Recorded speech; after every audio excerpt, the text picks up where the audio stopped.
to three great Indian nations, the Zuni, Hopi, and Navajo. My name is Landersan, and my tribe is Navajo, and originally we call ourselves Tene, which means the people.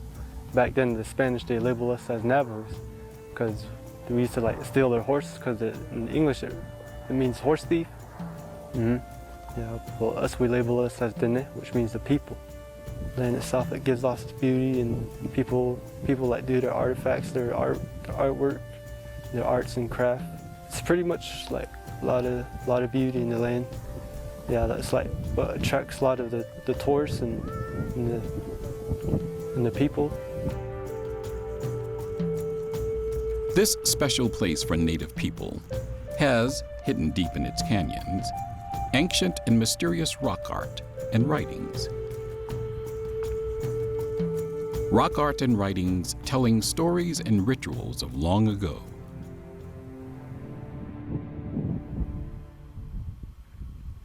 This magical place, containing all these wonders, is the Colorado Plateau. I think when people come to the Colorado Plateau, they have a sense of ease, they have a sense of peacefulness, and part of this is the lack of humanity that we see on the plateau today. There's very few cities or towns on the Colorado Plateau. It's mostly been avoided by human beings because of the lack of water. And this has, ironically, what repelled people in the historic past is which brings them back here now because of this lack of humanity. And there's a very satisfying feeling about looking through beautiful, clear air and seeing these striking colors in these beautiful outcrops of rock. Many people become inspired when they come here, and many artists and poets and writers have found the Colorado Plateau to be the perfect place to come and practice their craft. The plateau has one special gift for the human soul. Of all its features, none is more profound, more spectacular than the eighth wonder of the world, the Grand Canyon. The Grand Canyon has brought people to their knees in awe, transformative awe. Grand Canyon river trip, and sometimes a Grand Canyon hike, affects many people in similar ways. And the ways are normally shocking, like, oh my God, this is big. Or how big is it? I can't even tell.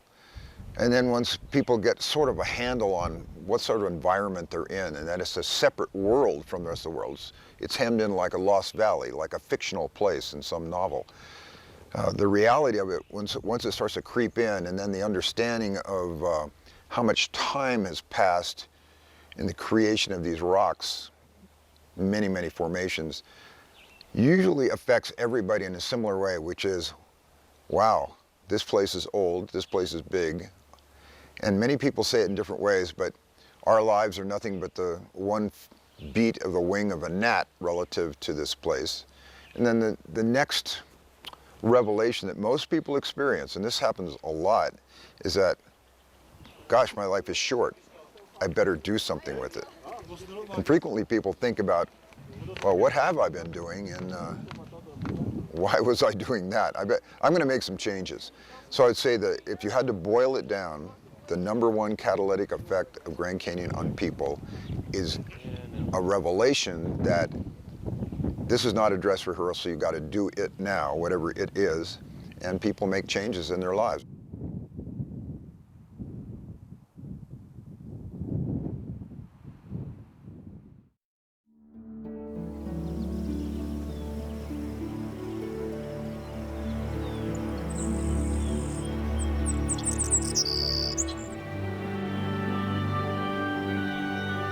It is a beauty of light and color.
It is a beauty of shapes in space.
American author Edward Abbey, who spent a year as a park ranger on the Colorado Plateau, wrote of such features.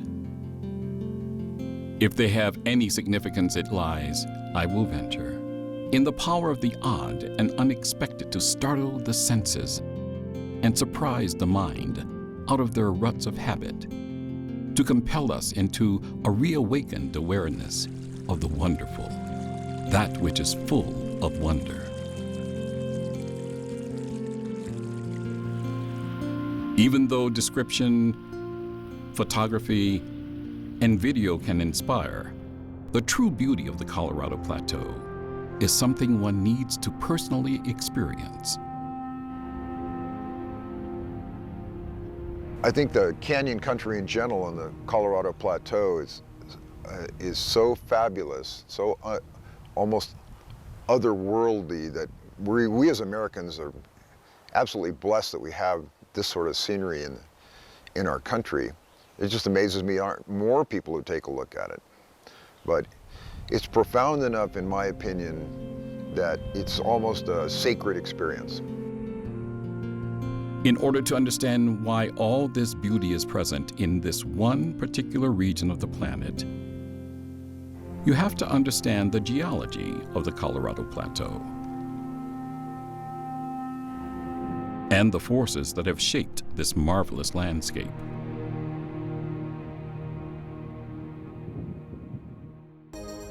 I think probably the one thing that attracts people to the Colorado Plateau the most is its color. And when you look out on this fantastic landscape, you'll see various shades of red or orange, even purple or magenta. And the colors in the rock are actually due to very minute amounts of iron oxide that coat the clear sand grains in each deposit. And the various concentrations of iron oxide or the oxidized state of it will give you these various colors. So how long has this process of uplift and erosion been going on?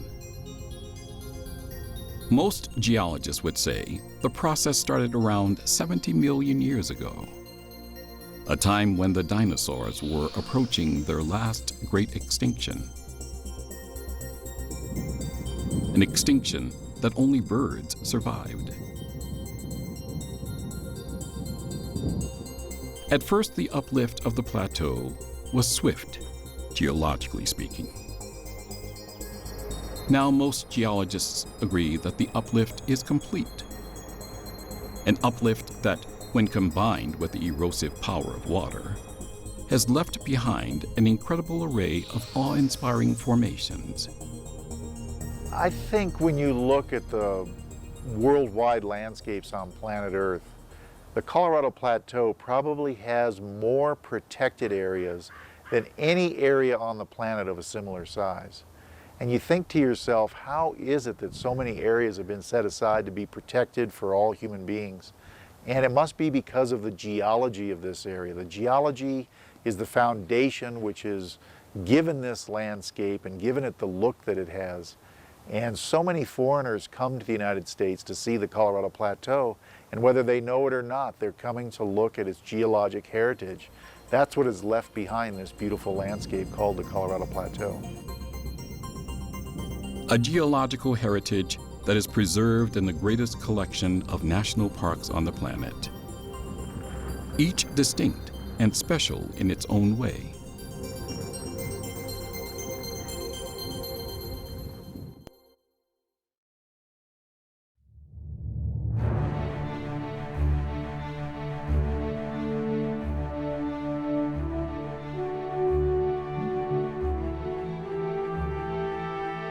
Not surprisingly, the national parks and monuments are spread evenly throughout the Colorado Plateau. On the west side, there is the Grand Staircase with Bryce Canyon National Park at the top, Grand Canyon National Park at the bottom, and Zion National Park in the middle.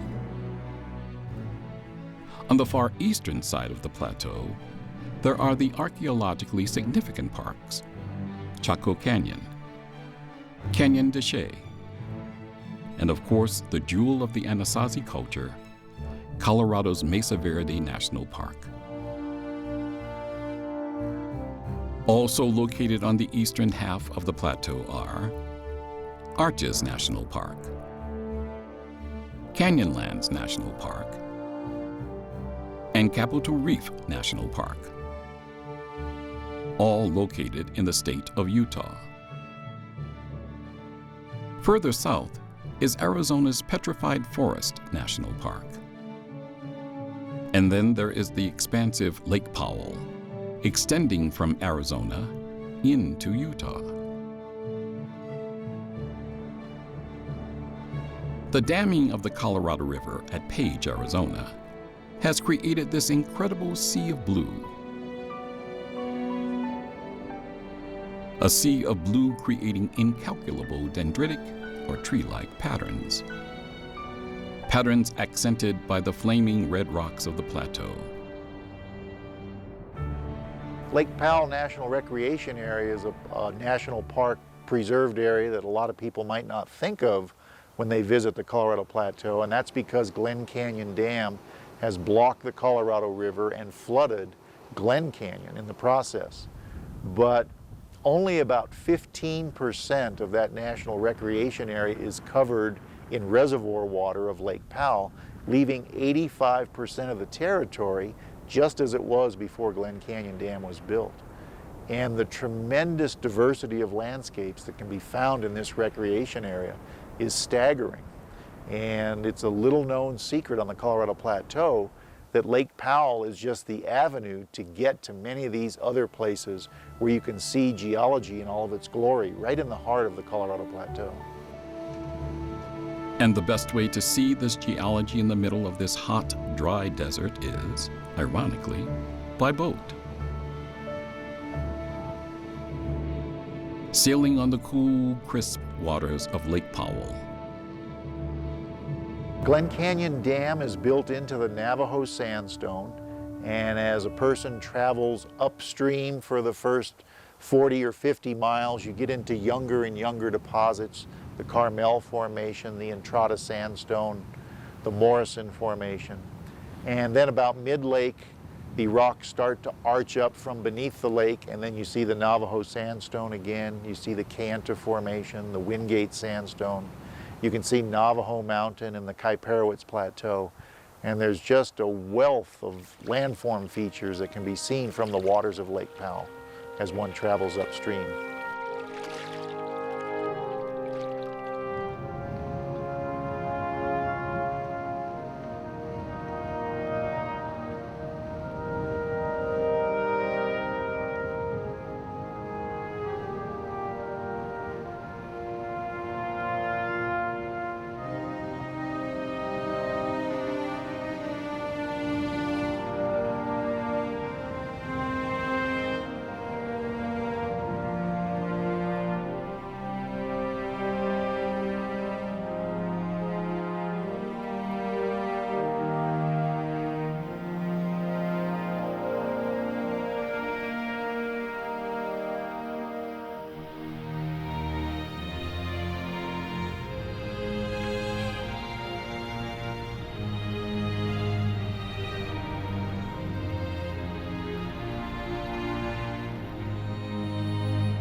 Nowhere else is it more clear than on Lake Powell, essentially floating on the Colorado River.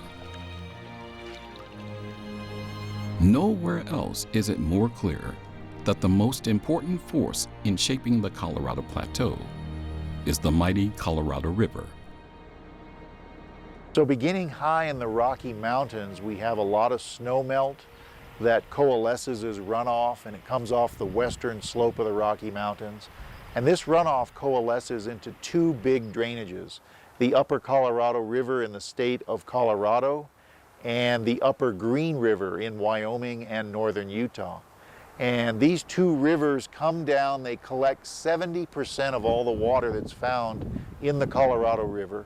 These rivers come together in Canyonlands National Park, and then the Colorado River goes down through the heart of the Colorado Plateau, goes through Glen Canyon, goes through Grand Canyon, and at the very western end of Grand Canyon, the river leaves the Colorado Plateau and flows out onto a province known as the Basin and Range. And then it continues for hundreds of miles down along the lower Colorado River corridor to the Gulf of California. It's one of the most colorful transects that any river on planet Earth makes on its way from its source area down to the sea. The park closest to where the Colorado River enters the plateau is Arches National Park, gaining national park status in 1971. Arches National Park has perhaps the most densely packed collection of massive and peculiar rock formations on the planet. Immediately upon entering the park, the visitor is greeted by Park Avenue, named after New York's famed concrete canyons. This Park Avenue is an incredible grouping of eroded monoliths, fins, and spires. All seem to magically change in the ever-shifting sunlight. Next, along the road cutting through the park, are formations called the Oregon and the Tower of Babel. Off in the distance are the petrified sand dunes. Continuing on, almost out of nowhere, is Balanced Rock.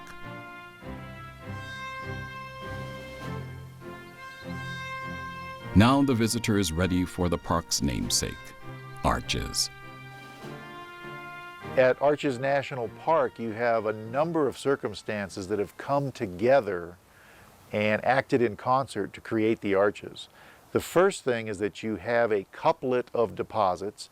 Below is the very tight mudstone and claystone of the Carmel Formation.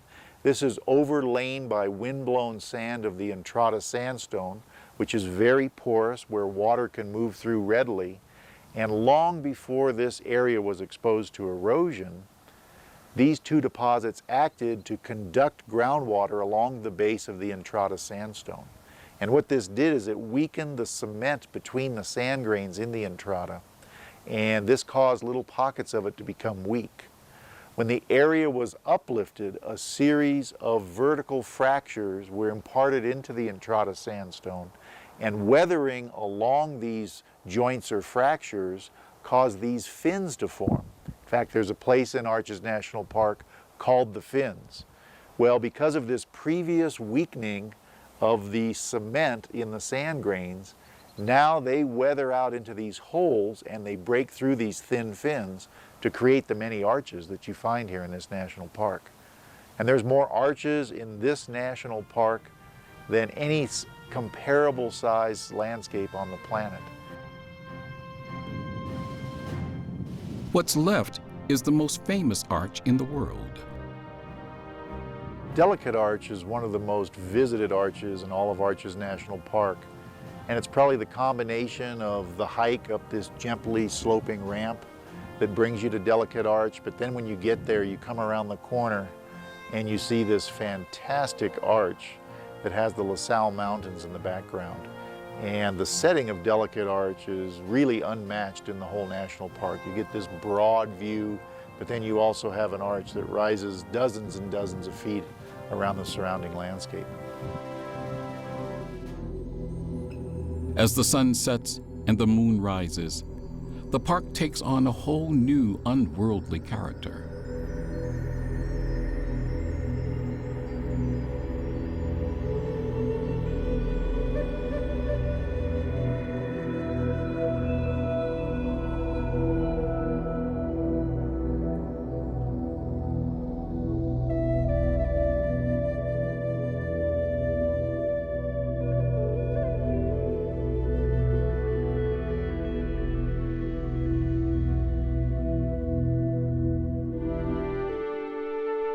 To the west of Arches are two parks of vast dimensions, Canyonlands and Capitol Reef National Parks. The westernmost of these, Capitol Reef, is filled with canyons, cliffs, towers, domes, and arches. This long and narrow park was established in 1971 and preserves 378 square miles of land that encompasses the 100-mile-long Water Pocket Fold, a warp in the Earth's crust that is 65 million years old. A warp that began in conjunction with the rising of the Colorado Plateau. Here is an excellent place to take in the Colorado Plateau's desert flora. Stunning barrow cactus,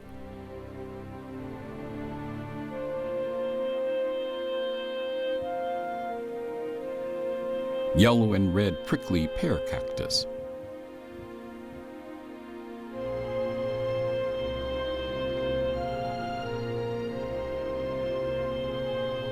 and the bush-like cholla cactus.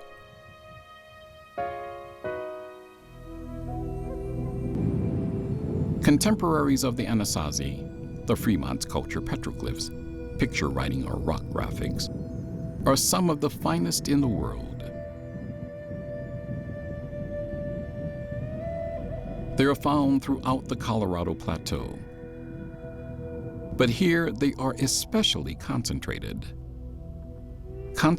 along the Fremont River, where it transects the sandstone cliffs of Capitol Reef National Park. Nobody knows for sure what these petroglyphs mean, but Landerson, a Navajo who recreates the art found in his grandmother's cave, has an idea. This is the artwork that I do. It's just basically done on stones that I find on the cliffs and when I hike on the canyon. These are the antelope.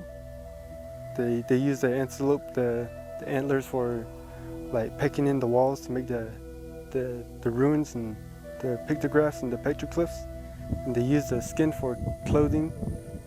And this is the hunter. He travels by the stars. You can see the stars with the crosses and the moon. The moon phases like the full, half, and there's no moon, the new moon, and the arrow and the bow, and the four directions like a compass. The migration symbol, like how they migrated deeper inside the canyon. The moon, stars, the echo symbol, like how they communicated inside the canyon. And the scorpion, they use the venom to put on the tip of the arrows to make hunting easier in the winter. And this one is painted and carved, it's etched in.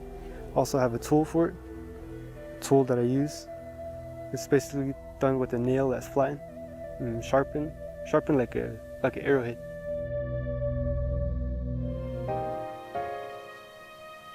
Sandwiched between Capitol Reef and Arches is Canyonlands National Park. Established in 1964, it is the place where the Colorado River makes its first dramatic impact on the landscape.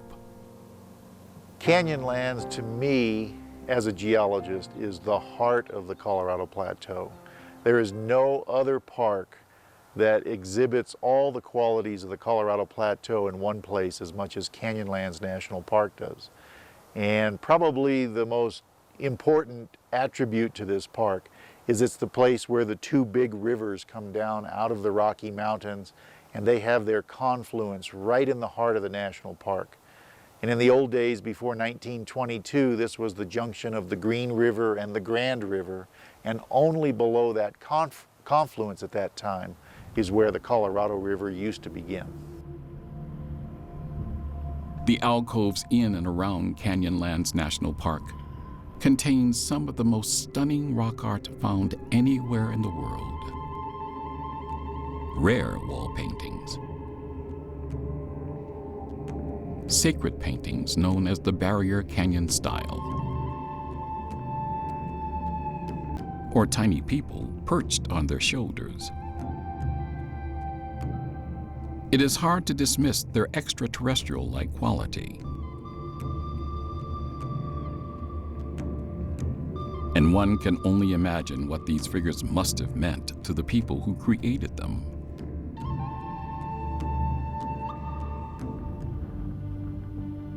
The furthest south of the geologic-based parks on the Colorado Plateau is Petrified Forest National Park. It is a park named for its large deposits of petrified wood.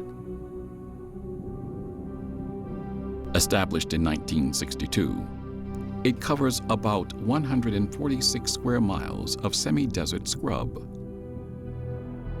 and also contains many deposits of highly eroded and colorful badlands. Badlands, aptly named the Painted Desert. But what amazes the visitor are the giant fossilized logs scattered amongst the desert landscape.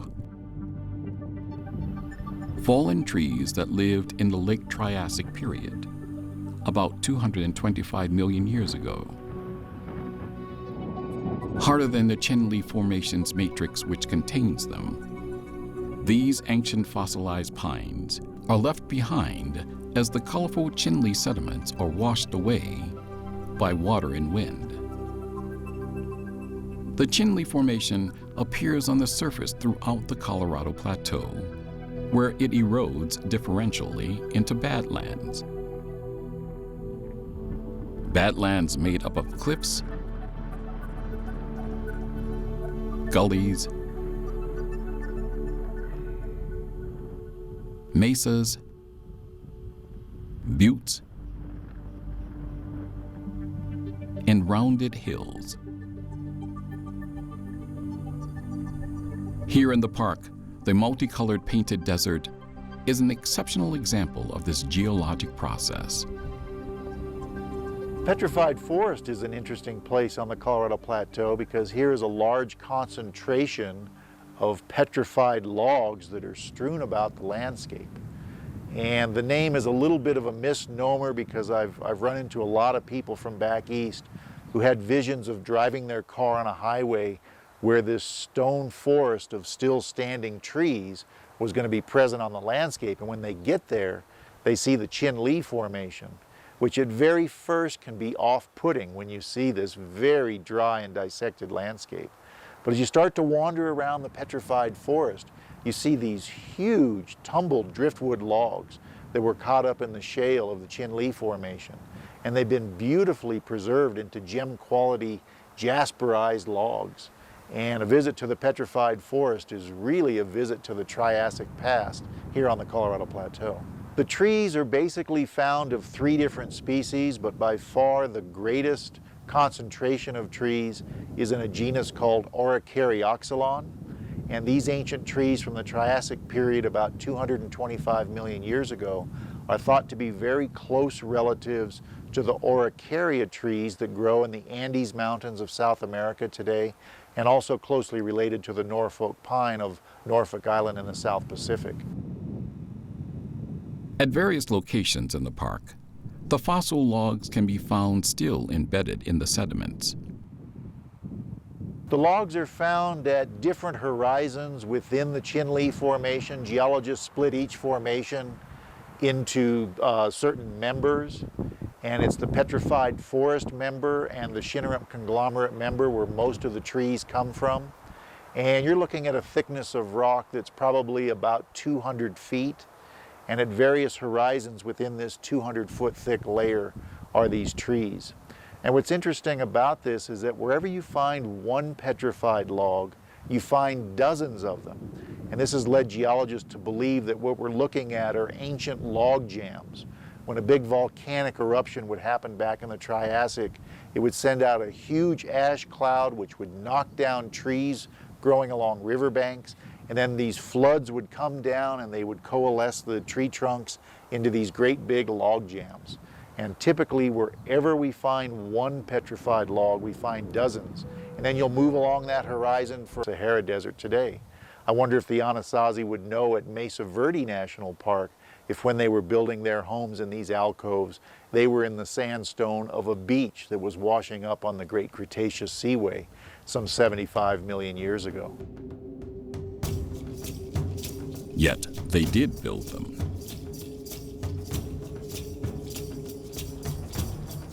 As it is today, this area was a very harsh land, with dramatic changes in temperature and rainfall, and with major climate shifts during the Anasazi's occupation. In short, a volatile high desert climate.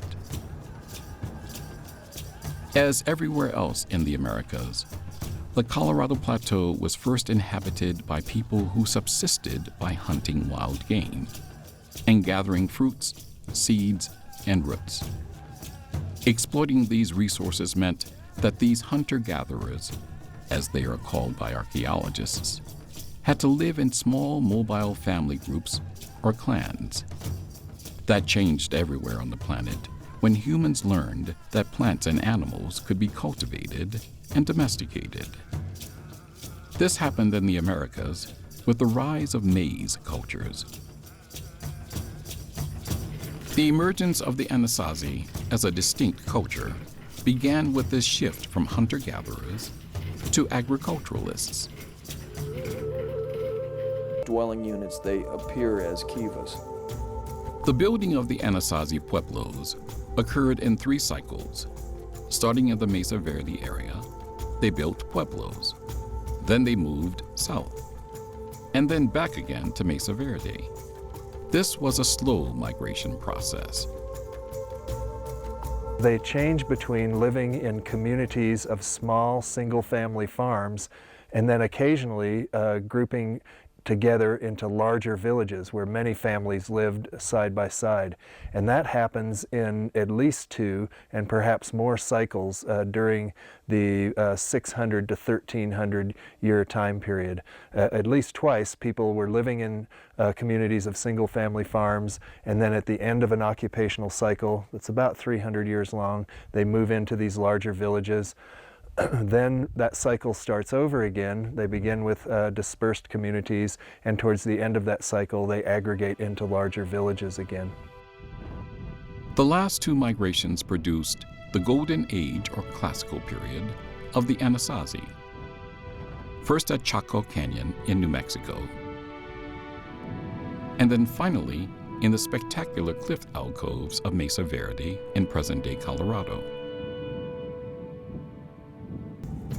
The last pueblos the Anasazi built were the most magnificent. The Mesa Verde cliff dwellings are the best preserved of these buildings. Around 1300 AD, the Anasazi suddenly abandoned their grand pueblos in the Four Corners region, never to return.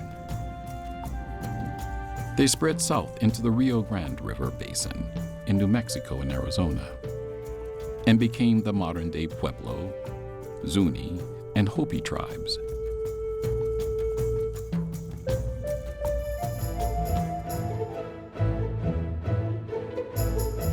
However, it is the west side of the plateau that contains the 3 most famous and most visited parks: the Grand Canyon, Zion, and Bryce Canyon.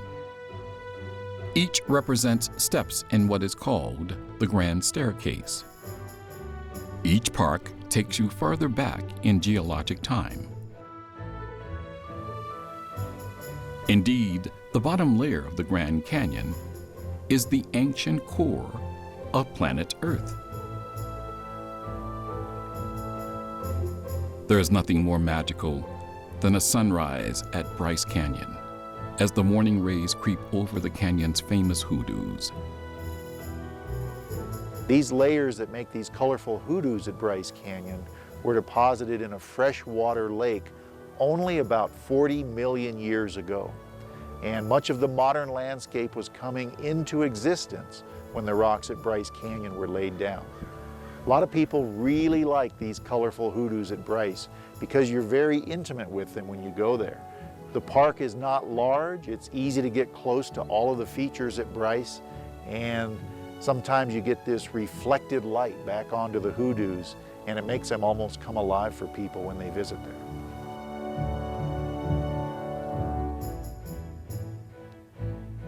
So how did these hoodoos come to be? At the time these ancient lakes existed, this area of the Colorado Plateau was a giant basin, and although water could flow in, there were no rivers to carry the water out.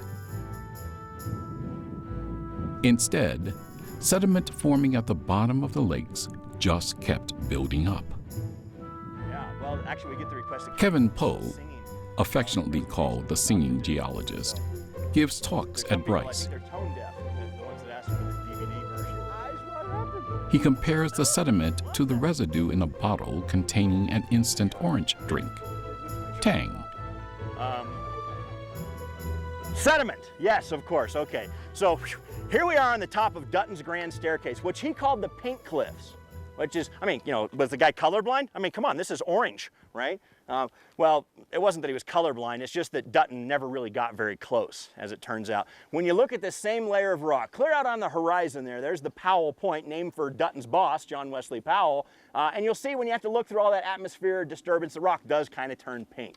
But when you're sitting right on top of it, it's orange, because of course, that was the ingredient, iron, in this lake system, right? And, you know, and it wasn't Tang, it was limestone, but limestone, like sugar, does completely dissolve in water up until the saturation point. And so with this lake, more and more limestone being added, kind of like the Tang addict, eventually you start to get the sediment forming at the bottom. And instead of orange 47 or whatever the heck this artificial color is, it was the iron that mixed in there to give it that beautiful color. Now the rest of the story is that the Colorado Plateau finally begins to rise. When it rises so that what was a lake basin before gets turned wrong side out. You know, it gets lifted up high, so now the lake drains, and all that ooze left behind could lithify to become the rock and the limestone that is Bryce Canyon. And as I kind of look through your faces here in the audience today, I can see that pretty much none of you really care about that. And that's okay, because they make me say all that stuff at the beginning about how the rock forms, but come on, I know what's really going on. The reason why you paid $25 to get in here is not to know about how the rock formed, but to celebrate how the rock is being destroyed, right? That's what makes us special. Because first of all, we're not even a real canyon. What do you got to have be a real canyon? Yeah, you got to have a river running through it. And even in a torrential downpour, you know, just water falling from the sky, buckets and buckets, we get a little tiny creek at the bottom. But as soon as the rain stops, well, the creek soaks into the ground, and that's it, okay? What you see out there is carved by water, but it's not flowing water, it's the freezing. And take my hand here and pretend it's one of these fins, one of these walls that sticks out. And of course it has cracks like the gaps between my fingers. And now you put some snow on top of it. And so let's say that it's like January, okay? And because even though it's really cold at night, for several hours during the afternoon, it's above freezing. So that snow melts, and as water, it trickles down inside the cracks. And then later at night when it freezes, what happens? It expands, good. As water turns to ice, it expands. But it also does something else. It does, because think about it this way. When water boils, it also expands. But when water freezes, it expands and gets hard. Who said that? I heard it somewhere. Hard, yeah, exactly right. My old mean geology professor used to give us a 0 on the entire exam if you didn't remember get hard. And then what he would say is, decrease your density and get harder.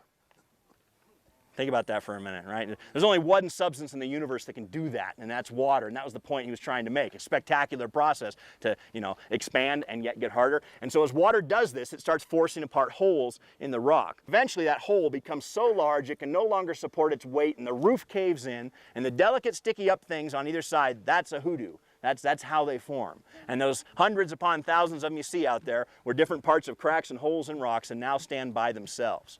So one last song about the ultimate fate of my beloved Bryce Canyon in the loose tradition of Peter, Paul, and Mary. Where will all the hoodoos go? Long time weathering. Where will all the hoodoos go? 3 million years from now.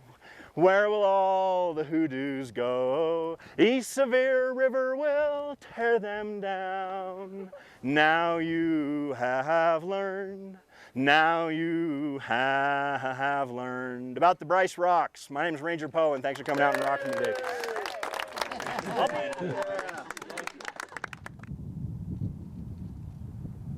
The middle step in the Grand Staircase is Zion National Park, a park that encompasses some of the most scenic canyon country in the United States.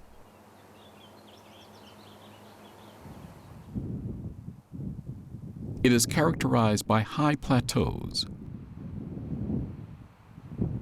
a maze of narrow, deep sandstone canyons,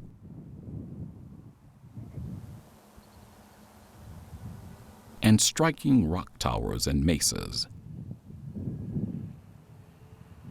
A lot of people who visit the Colorado Plateau think of Zion as being their favorite national park. And probably one of the reasons for that is because of all the great canyons that we have as national parks here on the Colorado Plateau. Zion is the only one where you stand next to the road at the bottom of the canyon and you look up to the rims on either side. Most of our national parks is where you look from the top and you look down at a very tiny river. But in Zion National Park, you can actually be in the heart of the canyon and you can see these fantastic walls of Navajo sandstone rising up both sides of your vehicle. You know, when you're down there at Zion, you see the beautiful towering white cliffs. One of the things you'll notice right away is the rocks don't have, they're weird. Instead of having nice flat lines in all that sedimentary rock, the way sedimentary rock is supposed to be, what they have are these bizarre angles, right? You'll see a bunch of 15-degree angles stacked on top of each other for a while, and then maybe above those some 30-degree angles for a while, and then some 15s, and then some 30s, going all the way up to the top of these huge towering cliffs. If you can find the right place, the intersection where you see those 15, sand dune, exactly right, yeah. And because the physics of a sand dune is pretty simple. Basically, it's all about how hard it is to blow sand uphill, okay? You know, if you don't believe me, try it, right? That's what science is all about.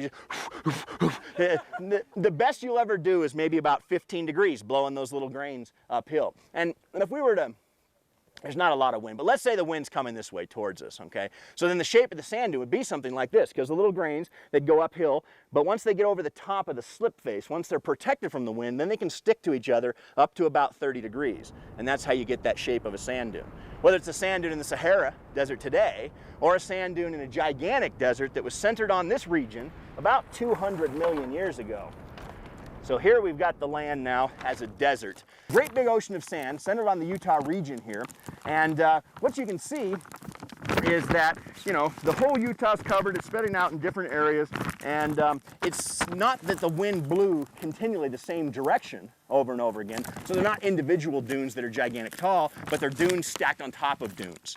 So, you know, if you were to imagine, maybe for a few million years, the prevailing wind comes from the south, so you'd have a bunch of dunes that have this orientation. But then if the winds then come from the north, well, they'd flatten those off underneath and build new sand dunes that go this way, and then maybe, you know, over here from the east, and then over here from the west, all the way up, stacking sand dunes on top of sand dunes, until eventually it all lithifies. You know, it turns to rock.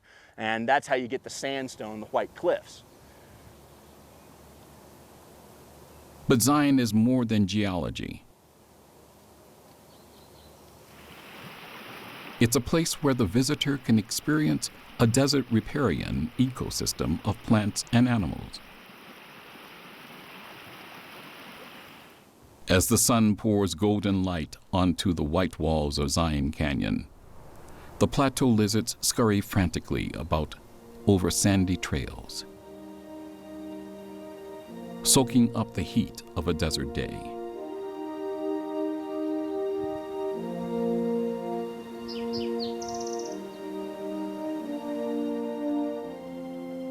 Or cautiously searching for food in and amongst the rocks.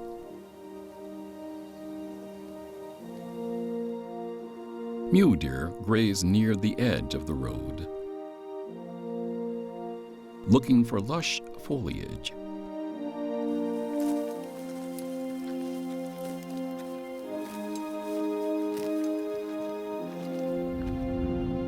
Perhaps a California condor soars off in the distance.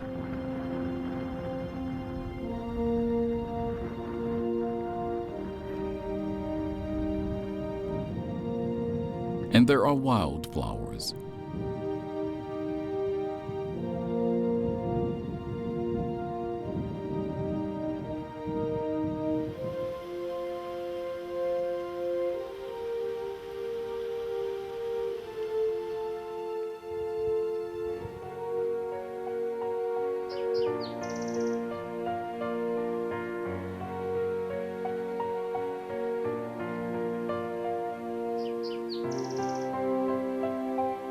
Wherever you find them, the wildflowers of Zion National Park give you the feeling you've discovered a secret treasure, an extra splash of color in the dry Red Rock Desert. A Red Rock Desert that contains one of the wonders of the world, the last step of the Grand Staircase.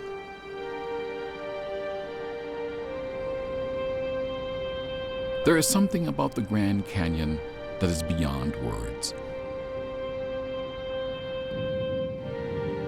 It's transcendental.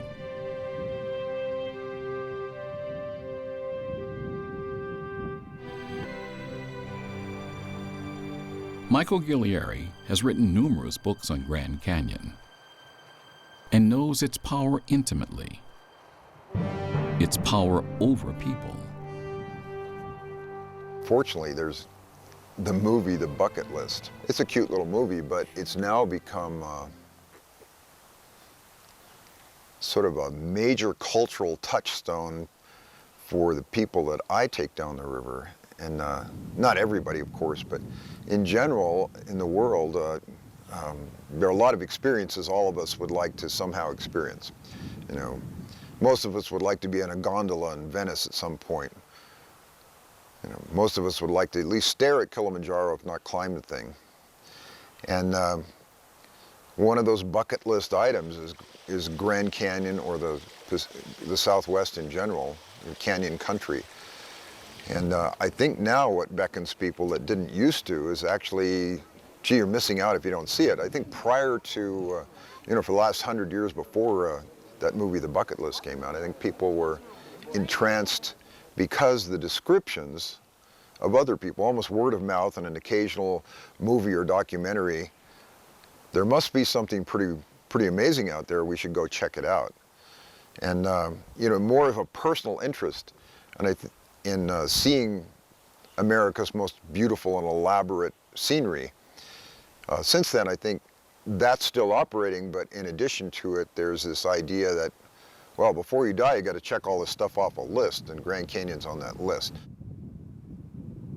How did this magical wonder of the world come to be? Well, Grand Canyon is arguably the most famous hole in the ground on the planet, and you know, some people in South Africa like the kimberlite diamond mine better, but in general, the world expects everything measured against the Grand Canyon. It's a yardstick. It's 1,000 cubic miles of missing rock, and that's just the hole we can see now. Previously, it was probably about 3,000 cubic miles of rock back about 10, 15 million years ago.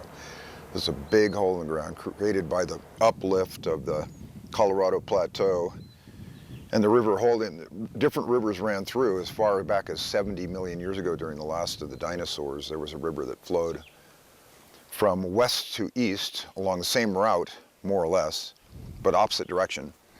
That was the beginning of this carving of Grand Canyon. It's almost down to, like, you know, some 1/100th of a millimeter a year. But it's all based on the uplift of the Colorado Plateau, which has almost ceased. So what we have, from our perspective, is kind of a finished product. A finished product that is so spectacular because the Colorado uplift here was the most extreme. and the bedrock has forced the river to create a narrow, rather than a broad, canyon. Michael Guillieri has an analogy that explains this phenomenon. I like to use the example that the Colorado Plateau was the wedding cake. The groom held the knife. The groom got weak. He stuck the knife in the vise, lifted the cape up through the knife. And that's the carving process. It just happens that the geology, the actual rocks in the area of Marble Canyon and Grand Canyon are tough stuff. This Kaibab we're currently on is the top rock all the way across the plateau, north-south, east-west, Kaibab limestone. It's really tough stuff. So it allowed the canyon to be narrow and sheer, as opposed to just eroding away like a slope.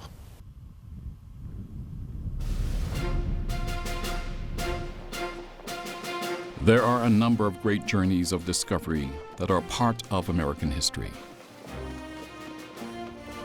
DeSoto's trek through the South,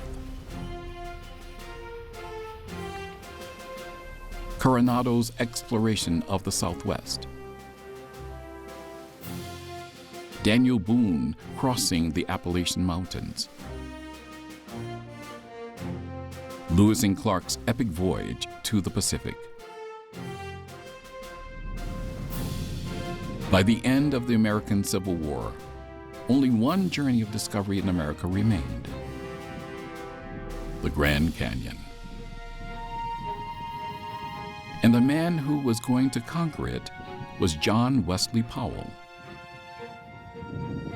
Grand Canyon was the last plum to be plucked in the basket of, or on the tree of great explorations. And John Wesley Powell, after his, probably had an epiphany moment during the Civil War when he laid in a tent with his arm sawed off, decided he was going to do something, or maybe lots of somethings that were groundbreaking, important, whatever.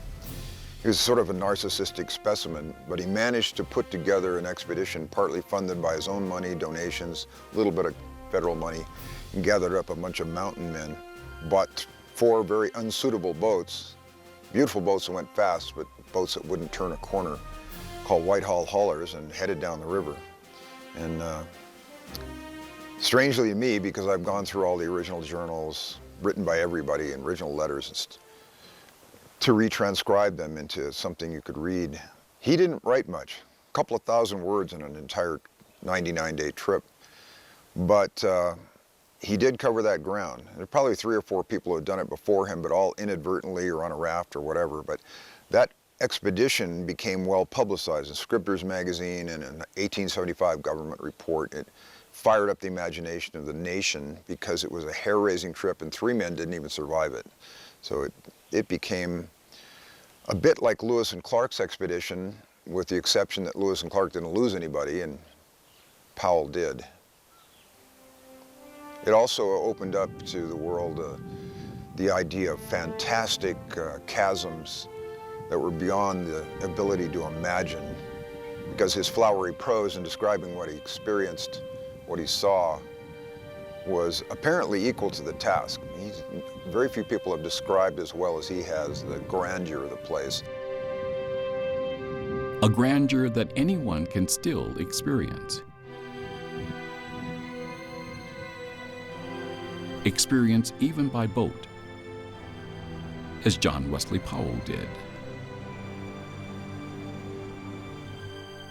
There are many ways to enjoy the Colorado Plateau and its many national parks and monuments. For most of the millions of visitors who come here every year from across the world, just viewing the spectacular scenery and landscapes is good enough. Each park has ample trails and walkways that take the young and old to marvelous overlooks. In most parks, there are plentiful trails for hikers. For the more adventurous, there's kayaking, or rafting the Colorado River and its numerous tributaries. However, whether traveling the Colorado Plateau by helicopter, boat, or by car. Each new twist and turn brings a new visual delight.